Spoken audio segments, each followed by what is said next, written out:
高雄的刘小姐你好，我是林燕老师。了解你在问题里面提到，你有一个交往快5年的男朋友，他其实对你也很好，也很体贴。那唯一呢，就是他的牛脾气，你非常的感冒。那今年呢，其实你有想婚的念头，但是你很犹豫，不知道他是不是你这一辈子的真命天子。你想透过生涯规划咨询服务来了解，是否呢今年适不适合结婚？那我们紧接着就来针对您的八字命盘，先来跟您说明。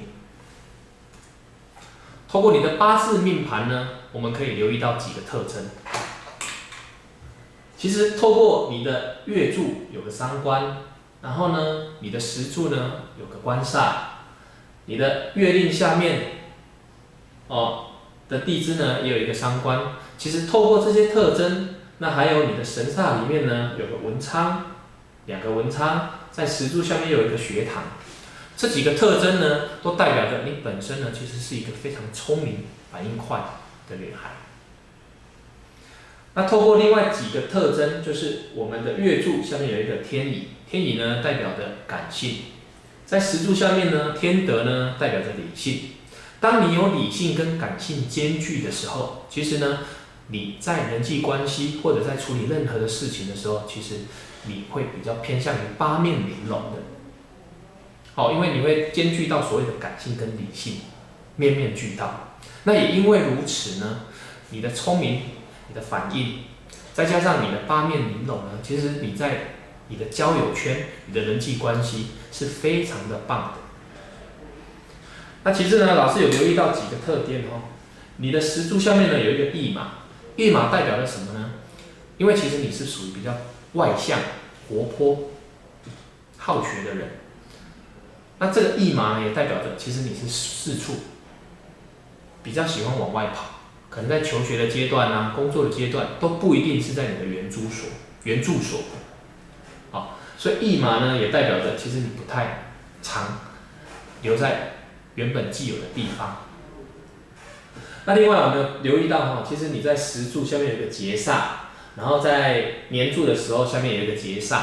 这2个地方呢，你要留意到这2个地方呢，往往代表着你的学问、求学，你吸收的东西很多，甚至在你求学的阶段，其实学的东西很广泛，但是也因为过度的发散，往往呢可能有留意到一个特征，就是比较少学以致用。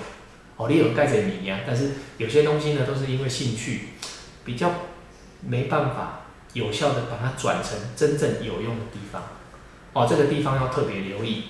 这是老师透过你的八字命盘里面看到的特征。那至于你这几年呢，其实目前走到5，你的大运呢是走到这个5，刚好在交运的这个阶段。其实这几年呢其实是没有太大的问题，非常的顺遂，好好的发挥你的才华。那透过本中心呢生涯规划所提供的各大企业常见的SWOT分析，我们可以把所谓的八字命盘转成普遍人家比较轻而易懂的优势跟劣势。那老师这边呢有汇整几个你很具体的一些特征，也就是你的优点。第一个部分，其实你本身是一个非常有能力的人，懂得也多，学的也多，反应也快。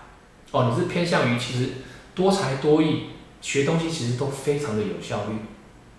那也因为如此呢，其实你在职场或者是求学阶段，你很难不让人家注意，不让老师注意，不让同侪注意，甚至被公司的老板重视。所以这一点呢，其实是你一个很大的优点。那第2个部分呢，老师刚刚讲到了，你本身是理性跟感性兼具的人，所以呢，其实你在人与人的外交手腕的部分是非常的厉害的。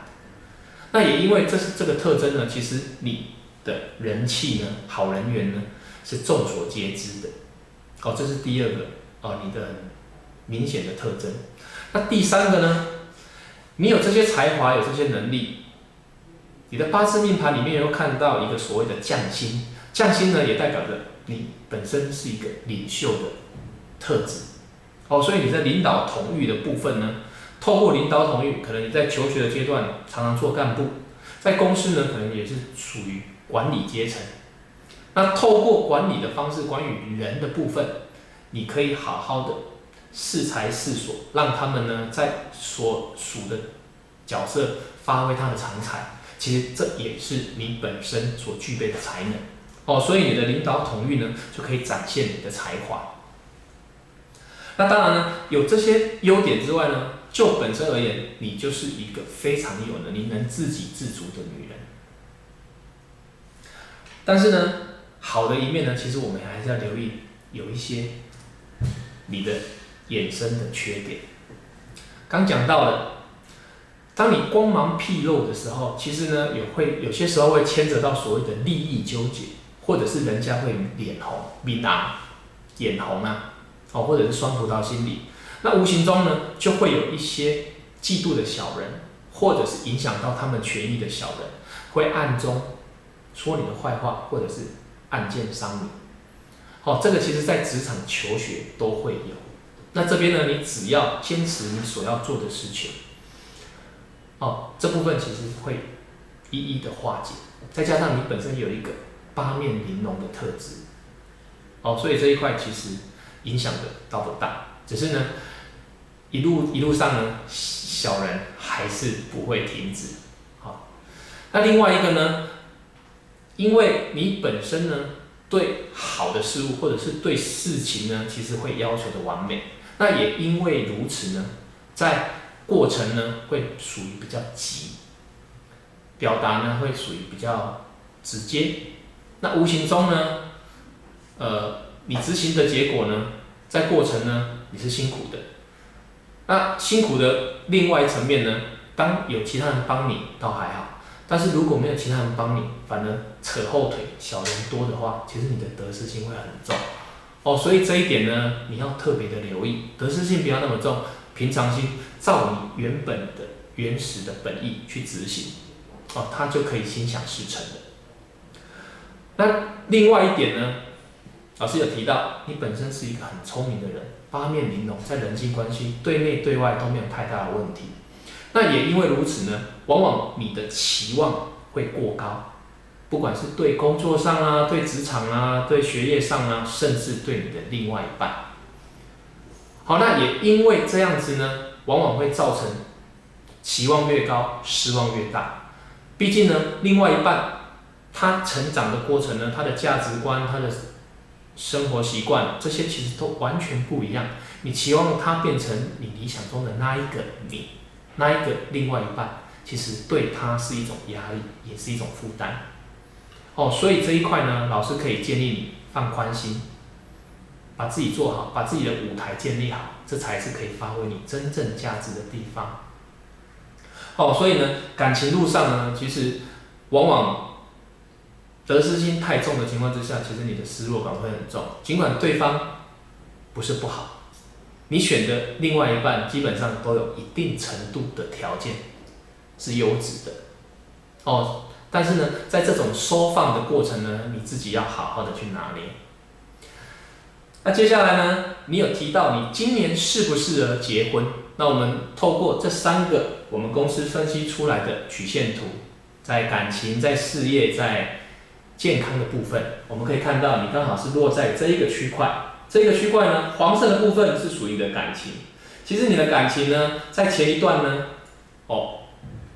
其实你对每一个感情都非常的付出，只是你前面呢有1-2段呢，让你刻骨铭心，但是呢，也可以让你成长的一段感情。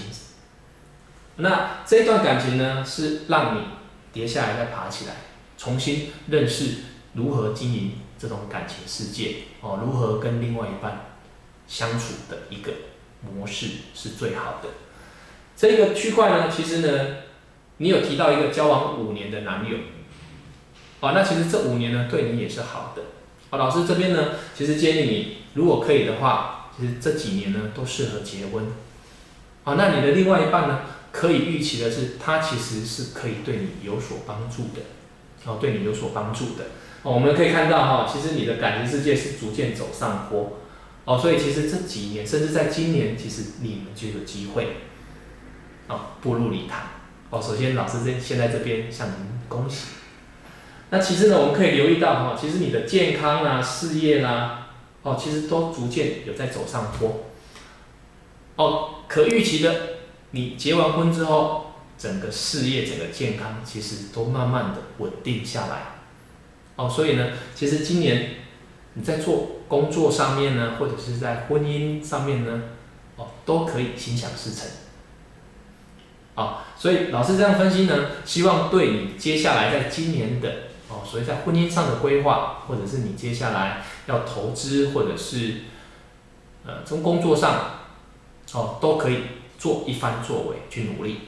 那透过老师这样分析呢，希望对你接下来的规划能有所帮助。有进一步的问题，也欢迎跟本中心做预约咨询。那谢谢，再见。